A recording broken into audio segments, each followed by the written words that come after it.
নমস্কাৰ সকলোলৈ স্বাগতম জনাইছো স্মাৰ্ট এডুকেশ্যন চেনেললৈ আজি জিকেৰ 10টা অতি গুৰুত্বপূৰ্ণ প্ৰশ্ন আলোচনা কৰিবলৈ ওলাইছো ভিডিঅ'টো সকলে ভালদৰে চাই থাকিব আৰু চেনেলটোত নতুনকৈ আহিছে যদি সাবস্ক্ৰাইব কৰিবলৈ নাপাহৰিব আজি প্ৰথম প্ৰশ্নটো হ'ল with reference to the revolt of 1857 who of the following led siege to Jhansi in March 1858 1857 চনৰ বিদ্ৰোহৰ সন্দৰ্ভত নিম্নলিখিত কোনজনে 1858 চনৰ মাৰ্চ মাহত ঝান্সী ঘেৰাও কৰিছিল উত্তৰটো হ'ল ছাৰ হিউ ৰ'জ 1858 চনৰ 23 মাৰ্চত ছাৰ হিউ ৰ'জৰ নেতৃত্বত এক ব্ৰিটিছ সেনাবাহিনীয়ে ঝান্সী ঘেৰা কৰিছিল চহৰ আৰু দুৰ্গৰ প্ৰচণ্ড বোমা বিস্ফোৰণ কৰা হৈছিল আৰু দুৰ্গৰ ভিতৰত বহুত অট্টালিকা ক্ষতিগ্ৰস্ত হৈছিল আৰু ৰাণী লক্ষ্মীবাইয়ে ঝান্সীৰ বিদ্ৰোহত নেতৃত্ব দিছিল আৰু ব্ৰিটিছৰ বিৰুদ্ধে সাহসিকতাৰ যুঁজ দিছিল 2 নম্বৰ প্ৰশ্ন which of the following prominently fought for and got widow remarriage legalised নিম্নলিখিত কোনজনে বিশিষ্টভাৱে বিধৱা পুনৰ্বিবাহক বৈধ কৰাৰ বাবে যুঁজ দিছিল উত্তৰটো হ'ল বি ঈশ্বৰচন্দ্ৰ বিদ্যাসাগৰ আছিল বিধৱা পুনৰ্বিবাহৰ কথা কোৱা প্ৰথমজন সংস্কাৰক ঈশ্বৰচন্দ্ৰ বিদ্যাসাগৰে বিধৱাসকলক পুনৰ্বিবাহ কৰিবলৈ অনুমতি দিয়া উচিত বুলি মত প্ৰকাশ কৰিছিল বিধৱাৰ পুনৰ্বিবাহক সমৰ্থন কৰিবলৈ তেওঁ প্ৰাচীন গ্ৰন্থসমূহ ব্যৱহাৰ কৰিছিল তেওঁৰ পৰামৰ্শ ব্ৰিটিছ বিষয়াসকলে গ্ৰহণ কৰিছিল আৰু 1856 চনত বিধৱা পুনৰ্বিবাহৰ অনুমতি দিয়া এখন আইন গৃহীত হৈছিল The Treaty of Amritsar was concluded between Maharaja Ranjit Singh and who of the following মহাৰাজা ৰঞ্জিত সিং আৰু নিম্নলিখিতসকলৰ মাজত অমৃতসৰৰ স্বাক্ষৰিত হৈছিল উত্তৰটো হ'ল লৰ্ড মিণ্টো অমৃতসৰ চুক্তি ৰঞ্জিত সিং আৰু ব্ৰিটিছৰ মাজত হৈছিল আৰু সেই সময়ত লৰ্ড মিণ্টো ভাৰতৰ গভৰ্ণৰ জেনেৰেল আছিল আৰু লৰ্ড মিণ্টোৰ দূত আছিল চাৰ্লছ মেটকাফ আৰু এই চুক্তি অনুসৰি দুয়ো পক্ষই ইজনৰ সিজনৰ বিৰুদ্ধে যুদ্ধ ঘোষণা নকৰিবলৈ সন্মত হৈছিল 4 নম্বৰ প্ৰশ্ন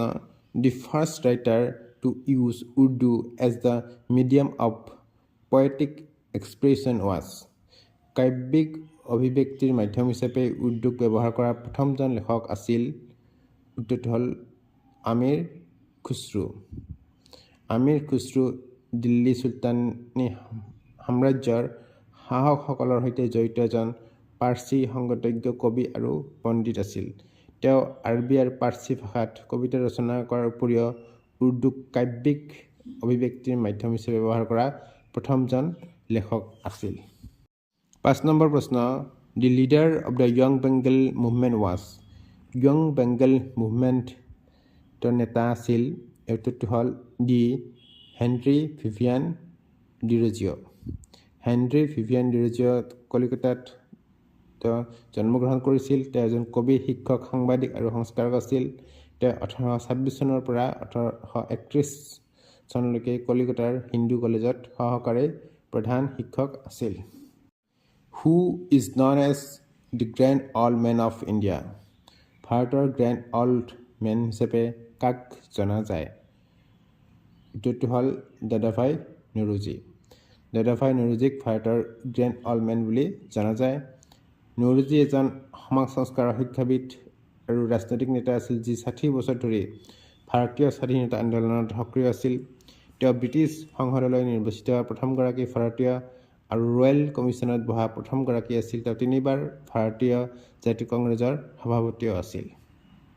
8 নম্বৰ প্ৰশ্ন who among the following was the first government general of India নিম্নলিখিতসকলৰ ভিতৰত ভাৰতৰ প্ৰথম গভৰ্ণৰ জেনেৰেল